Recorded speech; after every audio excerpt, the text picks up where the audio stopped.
Just keep buying book के author निक मजौली बोलते हैं कि जब वो टीनेज में थे तब उस समय उनके ग्रैंडफादर अपनी जॉब से रिटायर हो गए थे क्योंकि उनकी एज अब 55 साल की हो चुकी थी, लेकिन अब भी उनको पेंशन के रूप में मंथली $12 मिल रहे थे और उस टाइम के हिसाब से वो पैसे बहुत ही ज्यादा थे और उन्हें एक सुकून भरी लाइफ जीने के लिए कुछ करने की जरूरत नहीं थी। आप ये मान सकते हो महीने के सारे खर्चे निकाल लेने के बाद भी उनके पास पैसा बच जाया करता था। अब यहाँ पर उनके ग्रैंडफादर ने पैसा बचता देख उसे गैम्बलिंग में लगाना शुरू कर दिया। वो घोड़ों की रेस में बैटिंग करते और अपना सारा पैसा उसी में लगा देते। अब वो धीरे धीरे गैम्बलिंग के एडिक्ट हो चुके थे और वो अपना पैसा हारते जा रहे थे। इससे उनकी हालत ऐसी हो गई कि जब उनकी डेथ का समय आया तो उनके पास बचत के नाम पर एक फूटी कौड़ी भी नहीं थी। ये सारा कुछ होता हुआ निक मजौली अपनी आंखों से देख रहे थे। उनको बचपन से ही एहसास हो गया था कि हर इंसान के पास पैसों की जानकारी होना कितनी आवश्यक होती है। मतलब उनको फाइनेंस के बारे में बचपन से ही इंटरेस्ट आ गया था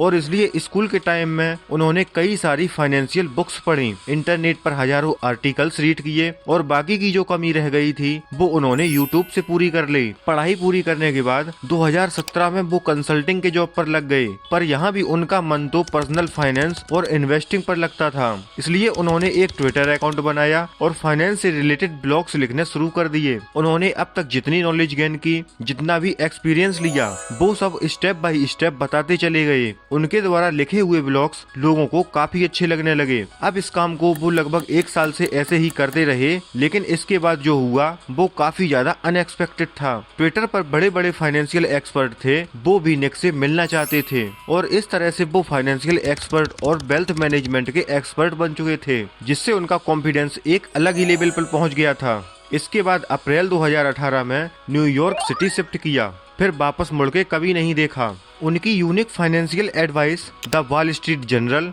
CNBC आवाज, लॉस एंजलिस टाइम जैसे चैनल्स में विख्यात हो चुकी थी। इसी के साथ उन्हें कई जगह स्पीच देने के लिए इनवाइट किया जाने लगा, जिसमें future proof festival 2022, Bogle head conference 2022 और फिन ट्विन समिट 2022 ये जगह भी शामिल थी। और आखिरी में उन्होंने साल 2022 के अंत में उन्होंने अपनी book just keep buying book publish की और इस किताब की अब तक दुनिया भर में 1 लाख से ज्यादा कॉपी सेल हो चुकी हैं। गूगल पर आप अगर इस बुक की रेटिंग चेक करोगे तो 5 में से 4.5 रेटिंग्स हैं इस बुक की, और एक नई किताब को इतनी ज्यादा रेटिंग्स मिलना बहुत ही बड़ी बात है। इस बात से पता चलता है कि कुछ तो खास है इस बुक में जो बाकी बुक्स में मिसिंग है। अब वो खास चीज क्या है आपको बस कुछ ही मिनटों में पता चल जाएगा, क्योंकि आज के वीडियो में हम इसी बुक को समराइज करेंगे और जानेंगे इस बुक में कौन कौन से फाइनेंशियल एडवाइसेस हैं जो आज के टाइम में बेनिफिट करते हैं। Rule number 1, how much money should we save. Nick बोलते हैं कि जब आप फाइनेंस के ऊपर कोई वीडियो देखते हो या कोई बुक रीड करते हो तो उन सभी में आपको एक परसेंटेज पैसों को सेव करना होता है। मतलब आपको अपनी सैलरी में से 10%, 20% पैसे सेव करने होते हैं, जिससे आपका पैसा काफी बच जाएगा। सुनने में तो ये बहुत अच्छा लग रहा है, परंतु एक्चुअल लाइफ में ऐसा कर पाना बहुत ही मुश्किल होता है, क्योंकि प्रत्येक व्यक्ति के खर्चे और इनकम सेम नहीं होते। यानी कि अगर कोई व्यक्ति महीने के 30,000 रुपए कमा रहा है और उसकी फैमिली में भी सिर्फ 2 या 3 मेंबर्स ही हैं और उसके खर्चे काफी कम हैं, तो ये व्यक्ति 10 से 20% सेव कर सकता है। बट वहीं दूसरा व्यक्ति जिसकी महीने की कमाई 30,000 रुपए है, लेकिन उसकी फैमिली बड़ी है, बच्चे भी उसके स्कूल जाते हैं, राशन पानी बिजली जैसे खर्चे भी उसे ही उठाने पड़ते हैं। ऐसे में पूरा खर्चा उठाने के बाद 5% पैसा भी नहीं बचता उसके पास। इतना खर्चा होने के बाद आप ही सोच के देखो कि ये इंसान 10 से 20% पैसा कैसे बचा पाएगा। और दूसरी दिक्कत ये है कि आप चाहकर भी लॉन्ग टर्म तक ये रूल फॉलो नहीं कर सकते। जैसे मान लो अभी आप यंग हो, आप 15 से 20% पैसा सेव कर लेते हो, तो क्या शादी होने के बाद भी आप इतना पैसा बचा पाओगे? क्योंकि तब सिर्फ खर्चा आपका नहीं, आपकी वाइफ का भी होगा और फिर 2-3 साल बाद आपके बच्चे भी हो जाएंगे। इसी तरह लाइफ के हर एक स्टेज पर आपका खर्चा फ्लक्चुएट होता रहेगा और इस फ्लक्चुएशन में 15 से 20% पैसा सेव कर पाना नेक्स्ट टू इम्पॉसिबल है। तो अब इसका सॉल्यूशन क्या है? इसके सॉल्यूशन में निक बिल्कुल सिंपल सी लाइन लिखते हैं जो है सेव व्हाट यू कैन। मतलब अगर आप टोटल टोटल इनकम का 20% सेव कर पा रहे हो तो 20% सेव करो। अगर 10% सेव कर पा रहे हो तो 10% ही करो, या फिर 5% ही बचा पा रहे हो तो 5% ही सही। अपने मन में ये रिग्रेट मत रखो कि मैं 20% या 15% सेव नहीं कर पा रहा हूँ, क्योंकि प्रैक्टिकली ये रूल फॉलो कर पाना पॉसिबल ही नहीं है। आपकी मंथली इनकम चाहे कितनी भी हो और जैसी भी आपकी करंट लाइफ चल रही हो, उस हिसाब से आप जितना परसेंटेज सेव कर पा रहे हो उतना ही सही है आपके लिए। रूल नंबर 2, टू सेव और टू इन्वेस्ट। ऑथर ने जब फाइनेंशियल बुक को रीड करना शुरू किया तो उन्होंने नोटिस किया कि कुछ कॉमन फैक्ट्स हैं जो हर एक बुक में लिखे हुए हैं, और वो फैक्ट्स ये हैं कि जब आप अपने पैसों को इन्वेस्ट करने जा रहे हो तो आपको उन पैसों को एक जगह न लगाकर अलग अलग जगह इन्वेस्ट करना चाहिए, और स्टार्टिंग में एक बार में बहुत ज्यादा अमाउंट न लगाकर कम पैसे इन्वेस्ट करना चाहिए। या फिर अगर आपको अच्छे रिटर्न्स बनाने हैं तो आपको लॉन्ग टर्म में इन्वेस्ट करना चाहिए। तो ये सब पढ़ने के बाद उन्होंने ये एडवाइस फॉलो करनी शुरू कर दी,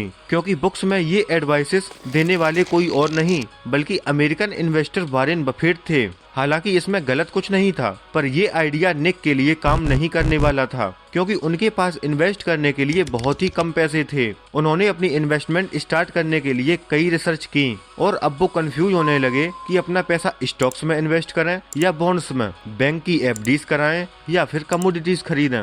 निक मजौली बोलते हैं, ये रिसर्च करने के लिए मैंने अपने हजारों घंटे लगा दिए हैं, पर एक बार भी मैंने ये नहीं सोचा कि मेरी खुद की इनकम और खर्चे कितने हैं। उस समय उनका इन्वेस्टेबल अमाउंट सिर्फ $10,000 था, पर फिर भी वो अपने दोस्तों के साथ अक्सर लंच या डिनर बाहर करते थे। मतलब कितना बेवकूफ़ी भरा डिसीजन ले रहे थे। आप खुद सोच कर देखो कि अगर आप 10,000 रुपए इन्वेस्ट कर रहे हो एक साल के लिए और ये सोच रहे हो कि एक साल बाद वो अमाउंट बढ़कर 11,000 रुपए हो जाएगा, और वहीं हर दूसरे या तीसरे दिन आप 1,000 रुपए फालतू की चीजों में खर्च कर देते हो, तो क्या आपको लगता है कि आपके 10,000 की इन्वेस्टमेंट से आप करोड़पति बन जाओगे? बिल्कुल भी नहीं। निक मजौली हमें एडवाइस कर रहे हैं कि अगर आपका अमाउंट इन्वेस्टेबल नहीं है, मतलब वो इतना ज्यादा नहीं है जो आपको बहुत आसानी से अच्छे रिटर्न दे, तो आपको इन्वेस्टिंग शायद अभी नहीं करनी चाहिए। तो अभी आपका फोकस करेंट इनकम को बढ़ाने पर और सेव करने पर होना चाहिए, क्योंकि इन्वेस्टिंग का असली फायदा तभी होगा जब आप ज्यादा अमाउंट इन्वेस्ट करोगे, और ज्यादा अमाउंट आप तभी इन्वेस्ट कर सकते हो जब आपकी इनकम ज्यादा होगी। Rule number 3, borrowing money is not bad. लगभग सब लोग हमें यही एडवाइस देते रहते हैं कि अगर आपको अपने फाइनेंस को सही रखना है तो गलती से भी कर्जा मत उठाना, क्योंकि कर्जा एक ऐसी जाल होता है जो आपको सालों तक जकड़े रह सकता है। तो इस पर ऑथर बोलते हैं, कुछ हद तक तो ये बातें बिल्कुल सही हैं, पर पूरी तरह से ठीक नहीं है। अगर कर्जा लेने की नेगेटिव साइड्स हैं तो इसकी पॉजिटिव साइड भी होती हैं, और कभी कभी कर्जा लेना तो आपके लिए वरदान साबित हो सकता है। लेकिन मैटर ये करता है कि आप कर्जा उठा किसके लिए रहे हो। अगर आप कर्जा उठा रहे हो आईफोन खरीदने के लिए, कोई नई कार या बाइक लेने के लिए, या कोई अपनी इच्छा पूरी करने के लिए, तब तो कर्जा आपको बहुत ही बुरी तरीके से फंसा सकता है। बट अगर आप कर्जा उठा रहे हो अपनी बिजनेस ग्रो करने के लिए या कोई एसेट बिल्ड करने के लिए, तो इस केस में कर्ज आपको सबसे बड़ी सक्सेस का मंत्र बन सकता है। निक का मानना है कर्जा सिर्फ एक फाइनेंशियल टूल है जिसका आप सही से यूज करते हो या गलत जगहों पर। Rule number 4, how can be spend money without any guilt. Spending की जब बात होती है तो हमें यहाँ पर दो तरह के लोग देखने को मिलते हैं। एक वो जो खरीदते टाइम बहुत ज्यादा नहीं सोचते, जो चीजें पसंद आई तुरंत ही खरीद लेते, और दूसरे वो लोग जो खर्चा करने से पहले 100 बार सोचते हैं। मतलब प्रोडक्ट से ज्यादा चिंता उनको प्राइस टैग की होती है। आपने देखा होगा कई बड़े बड़े फाइनेंशियल एडवाइजर हमको यही सलाह देते हैं कि जितना कम खर्चा आप करोगे उतने ही फाइनेंशियल स्टेबल रह पाओगे, लेकिन ऐसा बिल्कुल नहीं है। वो मानते हैं कि पैसा हमारे लिए इम्पोर्टेंट है, बट इतना भी इम्पोर्टेंट ना हो जो आपकी खुशियां या चैन सुकून छीन ले।